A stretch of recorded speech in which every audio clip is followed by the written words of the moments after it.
Hello, hello. So this is the first recording of me trying to do weekly ramblings. I'm not sure exactly what I want to call this. I'm playing with a few different names. People can give their comments and thoughts. I know I had a few athletes back there in South Fulton who were going to miss hearing my random ramblings while we are out on long runs together. I thought about using a handle or a tag that was given to me in college called Rund instead of Reverend. The pun obviously being I'm a runner, and then thought about kind of the title of Ad Infinitum Reflectus, mostly because every good nerd uses Latin and confuses people. The goal behind that is the demonstration of the fact that if every human being bears the image of God, and God is infinite, then that reflection is infinitely dispersed throughout humanity in beautiful ways. And each person demonstrates God's infinite glory in a specific reflection. Think about a refraction of light, and with God being infinite, how that displays out. I started here at St. Paul's. For those who didn't know, I left Astoria, Illinois in June, and I accepted the call to be a youth and family pastor at St. Paul's Lutheran Church in Maumee, Ohio. And while I'm here, we're just going to see and explore what I can do. So I accepted the call and I started on August 1st. I've been here 3 weeks and it's been a lot of settling in, a lot of getting used to new ins and outs. For those who don't know, I was a solo pastor at a church where there really wasn't liturgy, and I could create what a Sunday morning looked like a fair amount. And here at St. Paul's, there's a traditional early service and then a less traditional or the contemporary later service in the morning. And there is a lot of liturgy, a lot of things that we do every single week that don't change much. We recite the Apostles' Creed, we say the Lord's Prayer, we do communion.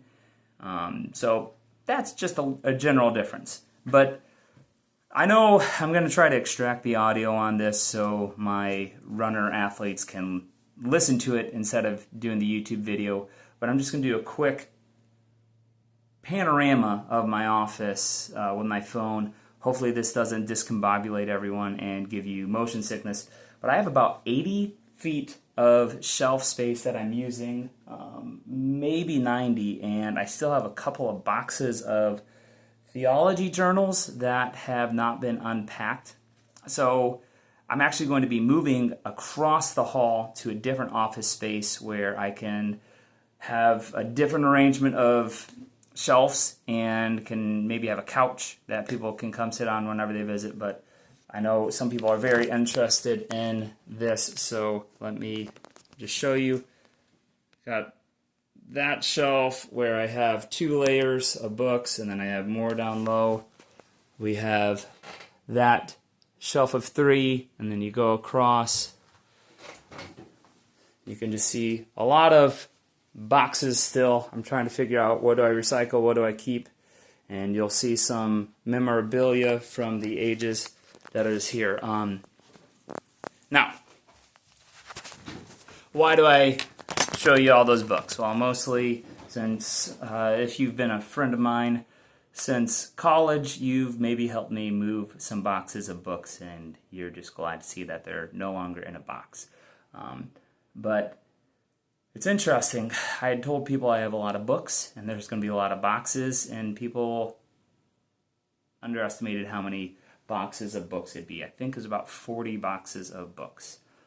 I'm a huge advocate of reading, whether it be a comic book all the way to a very crusty old theology work, which right now I'm working through 2 German guys from the early 1900s and working through one of their works One of them is actually a German pastor who was killed by the Nazis, and he was a key influential figure in just the Lutheran churches pushing back against Nazis in the 1940s. And I'm reading his book on Everything's About Christ. And the other is a book called What is Theology? And Why We Should Do It.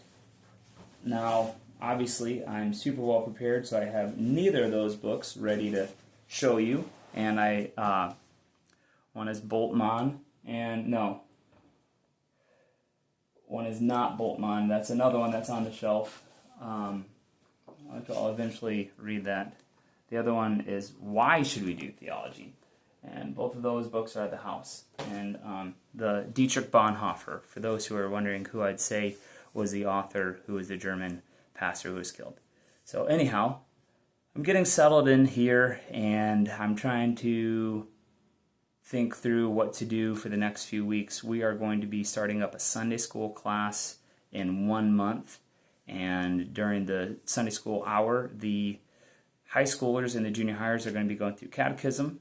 For those who aren't aware of catechism, it is looking at the Apostles' Creed, it is looking at the Ten Commandments, the Lord's Prayer, and then just in general, what makes our church, so to say. And so, with it being a Lutheran church, it'll look at Lutheran history and Lutheran specifics. During the adult Sunday school class, we're trying to figure out what people want, and there will be a survey that gets handed out in the congregation asking them to rank these 3 options that we're going to give them. And I just finished, I'm 99% of the way done with what our first series will be for the Sunday night youth groups, and we're going to work our way through the book of Titus. For those of you who sat in my Sunday school classes, I made the booklet just like I did with Amos and I did with Matthew, Revelation, and also for most recently Romans. It's just working your way through each paragraph, and I got questions and comments, and then space for people to write where they glean from their lessons.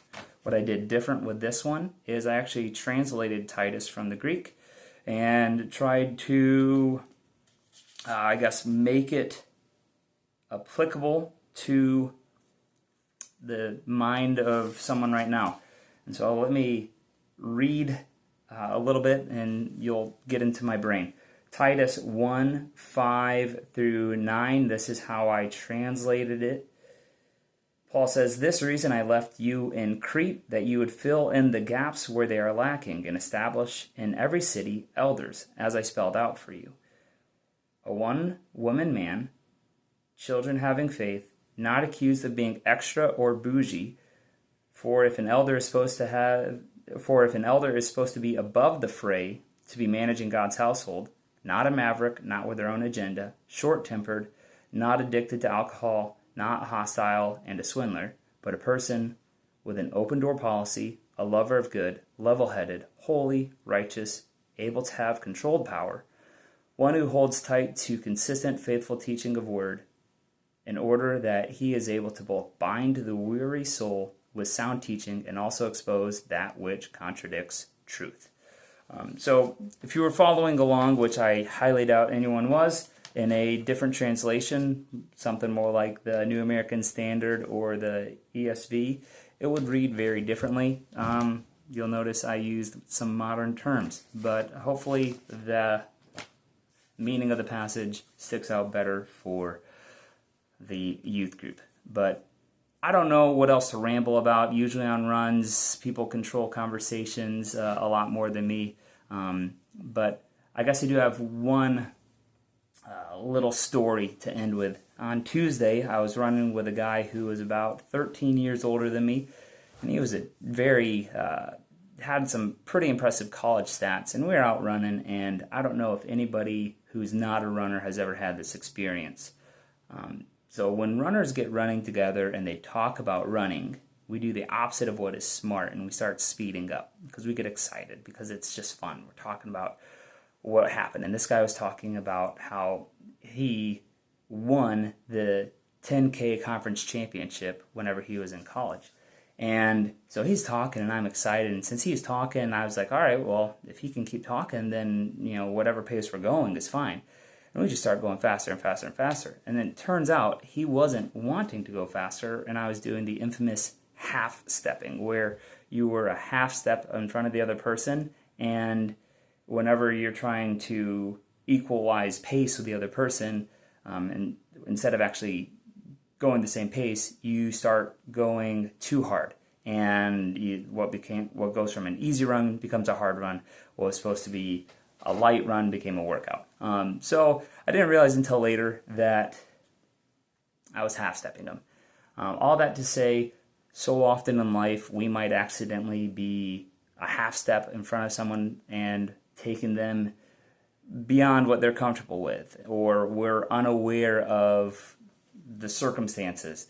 And so I guess this is our moment in time to just pause, check, and reflect whether or not you are half-stepping someone else, and whether or not you're actually in stride with them whenever you thought you were, but you're not. Anyhow, running metaphors don't work on many people. Would love people to ask me random questions of what to talk about in future weeks. Hopefully, I will eventually get 2 different microphones that I can interview people, because people need to hear the stories of other people. I think that will open up our eyes to how each person is unique and special.